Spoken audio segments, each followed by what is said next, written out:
Hello everyone, আসসালামু আলাইকুম। আশা করছি সবাই ভালো আছেন। আজকের রেসিপিতে আমি আপনাদের তৈরি করে দেখাবো রোদে শুকানোর ঝামেলা ছাড়াই খোসা সহ আমের টক ঝাল মিষ্টি আচার।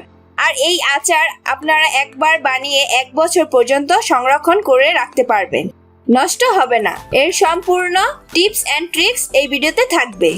এখন বাজারে কাঁচা আম উঠে গেছে, তো ঘরে ঘরে চলছে আচার বানানোর প্রস্তুতি।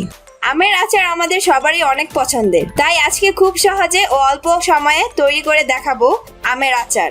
আপনারা অবশ্যই সম্পূর্ণ ভিডিওটি শেষ পর্যন্ত দেখবেন, তাহলে আপনারাও খুব সহজেই বাসায় তৈরি করে নিতে পারবেন আমের টক ঝাল মিষ্টি আচার। তো চলুন ভিডিওটি শুরু করা যাক, কিন্তু তার আগে অবশ্যই ভিডিওটি লাইক, কমেন্ট ও শেয়ার করবেন।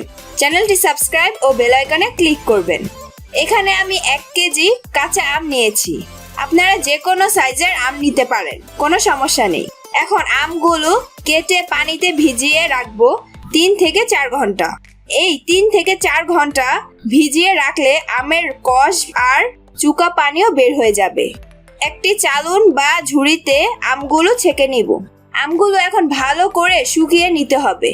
আপনারা চাইলে ফ্যানের নিচে রেখেও শুকিয়ে নিতে পারেন। আমের সাইজগুলো এমন হবে, আমগুলোর মাঝখানে এরকম করে কেটে দিবেন, তাহলে মশলাগুলো ভিতরে ভালো করে ঢুকবে। আমি এখানে 1/3 কাপ সরিষা নিয়েছি। এখন সরিষাগুলো পেস্ট করে নিব। এখন তৈরি করব আচারের মশলা। আচার কেমন হবে, এর টেস্ট কতটা ভালো আসবে, এটা ডিপেন্ড করে মশলার উপর। তো চলুন আচারের মশলা তৈরি করে নেই। এর জন্য নিয়ে নিচ্ছি 1 টেবিল স্পুন পাঁচ ফোড়ন, 1/2 টেবিল স্পুন মৌরি, 1/2 টেবিল স্পুন আস্ত ধনিয়া, 4-5টা শুকনো মরিচ, 2টা তেজপাতা ছিঁড়ে দিয়েছি, 1/2 টিস্পুন জিরা, 2টা দারচিনি ও এলাচ। এবার সবগুলো একসাথে করে ভেজে নিতে হবে। চুলা মিডিয়াম হিটে রেখে কড়াইয়ে সবগুলো মশলা দিয়ে নেড়েচেড়ে ভেজে নিব। অনবরত নেড়েচেড়ে ভাজবো, তা না হলে পুড়ে যাবে। যখন মশলাতে কালার চলে আসবে, গ্রান ছাড়বে, তখন চুলাটি সাথে সাথে বন্ধ করে সাথে সাথে অন্য একটি পাত্রে তুলে নিব। এবার মশলাগুলো গুঁড়ো করে নিব। আমি এই পার্টটা দেখাচ্ছি না, কারণ ভিডিওটা অনেক লং হয়ে যাবে। এখন চুলা মিডিয়াম হিটে দিয়ে কড়াই বসিয়ে দিব। কড়াইটি একটু গরম হয়ে আসলে 1 কাপ সরিষার তেল দিয়ে দিব। তেলটা গরম হয়ে আসলে 1/3 কাপ সরিষা বাটা দিয়ে দিব। এখন নেড়ে দিব। দেখতেই পাচ্ছেন ফেনা চলে এসেছে। এবার 1/2 টেবিল স্পুন হলুদ গুঁড়ো, 1/2 টেবিল স্পুন মরিচের গুঁড়ো ও স্বাদমতো লবণ দিয়ে নেড়ে দিব। হলুদ গুঁড়ো ও মরিচের গুঁড়োটা দিচ্ছি শুধুমাত্র কালারের জন্য। এখন আমগুলো দিয়ে দিব। আমগুলো দিয়ে ভালো করে মশলার সাথে মিক্সড করে নেব।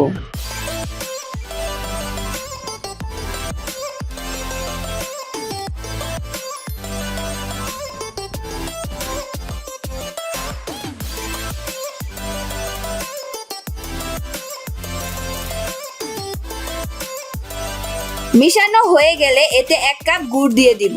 এবার নেড়ে 2-3 মিনিটের জন্য ঢেকে দিব। এতে করে আমগুলো তাড়াতাড়ি সিদ্ধ হবে।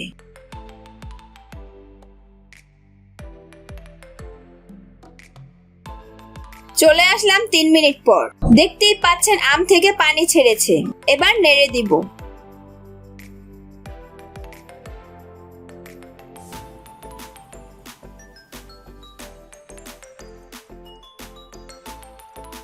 এখন আচারের যে মশলাটা বানিয়েছিলাম সেটা দিয়ে দিব।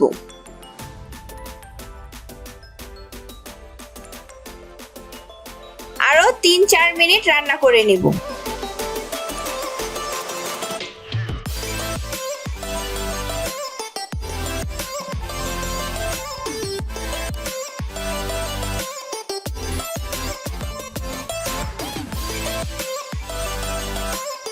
তিন 4 মিনিট পর দেখতেই পাচ্ছেন আমগুলো কত পারফেক্টলি সিদ্ধ হয়েছে।